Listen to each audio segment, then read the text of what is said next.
नमस्ते साथीहरू, के छ खबर? आज चाहिँ हामी सुकेको घाँस जान लागेको के अस्ति नै काटेर राखेछौँ। अलि समय नमिलेर लिन जान पाएनौँ। घाँसहरू अब हरियो घाँस सकिन लाग्यो, डाले घाँस हल्का हल्का मात्र छ। बस सुकेको घाँस खुवाउने हो। अब भैँसी बाख्रा धेरै छ, गाह्रो छ हो हामीलाई नि। बाबा र म चाहिँ सुकेको खलिन लागेको काटेर राखेको थियौँ। अस्ति नै लिन भ्याएको थिएन, अलिक टाढा छ, अलिक गाह्रो छ कि जम्मा काटेर राखेको। अलिक टाढा छ कि 1 घन्टा जस्तै लाग्छ होला लगभग जान, आउनु पनि त्यतिकै लाग्छ। अब घाँस नभएपछि गाह्रो छ, के खुवाउने भन्ने कुरो हो। तर बाबा पछि आउँदै हुनुहुन्छ। बाबा चाहिँ अलिक छिटो हिँड्न सक्नुहुन्न, म चाहिँ यताबाट झर्छु।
काप्रा खुदी राम्रो भएको हो।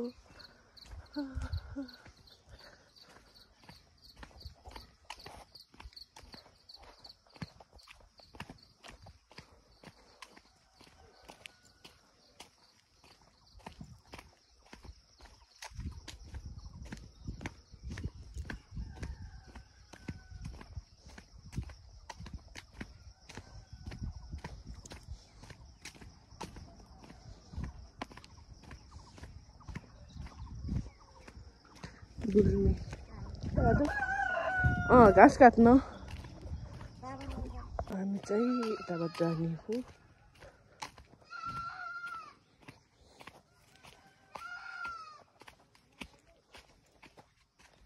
हिँड्दा हिँड्दै अल्छी लाग्यो साथीहरू।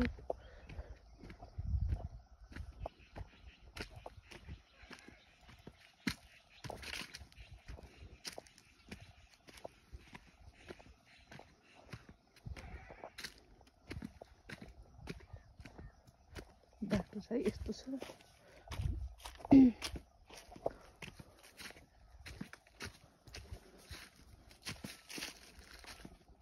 अल्छी पो लाग्छ।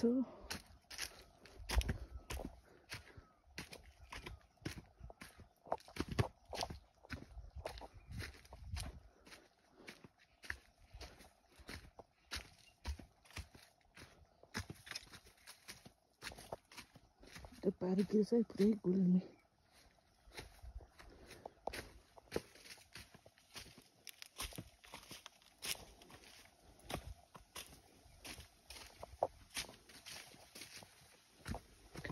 बुहारी बाक्लो पारी गुल्मे।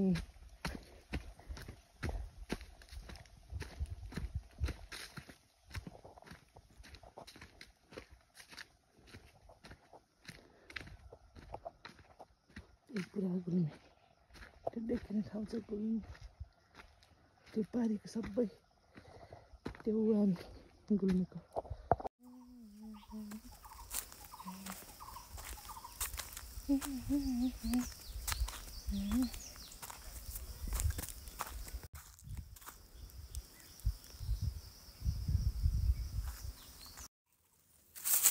मलाई चाहिँ अल्छी लाग्यो हिँड्दा हिँड्दै। बाबालाई पर्खिरहेको छु। बाबा चाहिँ म जस्तो अलि हिँड्न सक्नुहुन्न, म तरुण मान्छे परे बाबालाई पुरस्कार लागिसक्यो। लामो समयको हिँडाइपछि बल्ल बल्ल बल्ल आइपुग्यौँ लाग्यौँ। झ्याउ कहिले फर्केर नआउँ जस्तो के, कति गाह्रो छ। अल्छी पो लाग्यो छ हिँड्दा कता गएर बस्नु जस्तो पर्छ। गाह्रो छ हौ, गाउँमा बसेर दुःख गरेर खान पर्ने गाह्रो छ।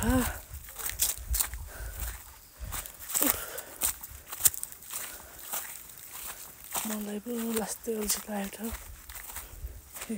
गोठमा छिमाको गोठमा काटेर राखेको खरको हालत त यस्तो छ पो, सुकेको खर हो। अब भारी भार्नु पर्यो।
सुकेको खर भए पनि घुरुङ्दै छ त हो लाखे।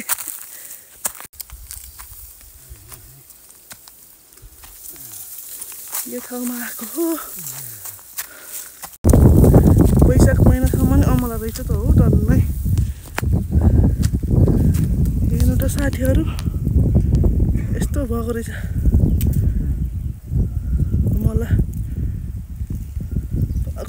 घाँस काटेर आउँदै पानी पऱ्यो, पुरै भिडियो बनाउन पाइनँ। यो वैशाखमा अमला पाइँदैछ, अमला र काफल लिएर आएँ म। हेर्नु पानी परेछ यतातिर।